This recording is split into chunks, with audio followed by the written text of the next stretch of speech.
freaking cold January morning here in Utah. It's like 20 degrees, maybe 25. And interestingly enough, the bike did not want to start at the truck. The electric start would not start this bike, even on the cold start setting. It cranked for 20 seconds, and then I whipped out the Kickstarter and one kick and it started, which is, I keep telling people, we gotta keep the kickstarts on these bikes. It's not just because sometimes electric starter could fail, it's because sometimes when it's freaking cold, they won't turn over fast enough to start. Now, the battery has good charge. It was turning over pretty fast, but the thing is just really cold. Didn't want to start, and I'm telling you, you can kickstart your bike a heck of a lot faster. Oh, that's cool. Haven't been here before. Just following Tyler. You can kickstart your bike a heck of a lot faster than the electric start does.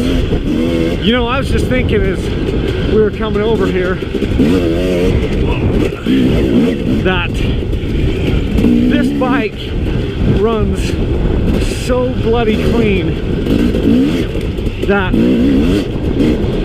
it's just kind of astounding.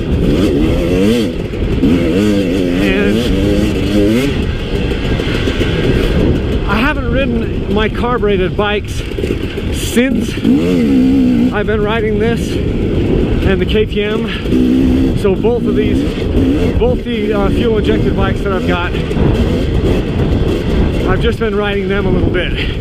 I have not ridden my carbureted bikes. Well, I rode Sam's carb bike last week, and it was just kind of staggering how much better this thing ran, as far as like cleaner than Sam's bike. It's kind of crazy.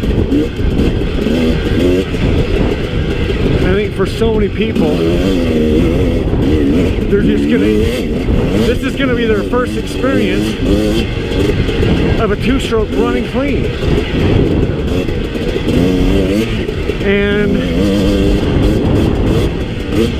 it's probably gonna save the two-stroke. Not that the two-stroke was, they were making this a definite resurgence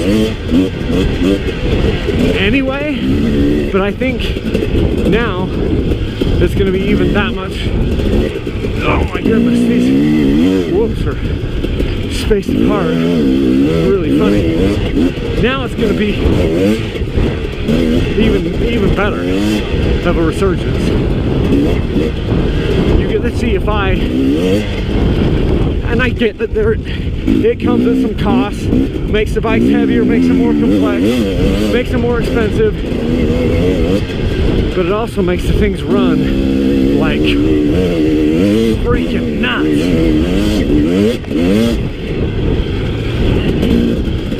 You know? And nobody's gonna be messing with jetting.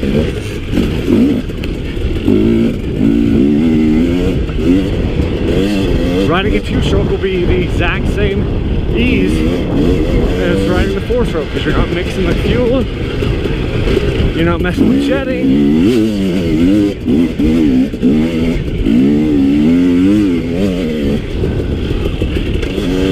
There is something weird about the starting on these things.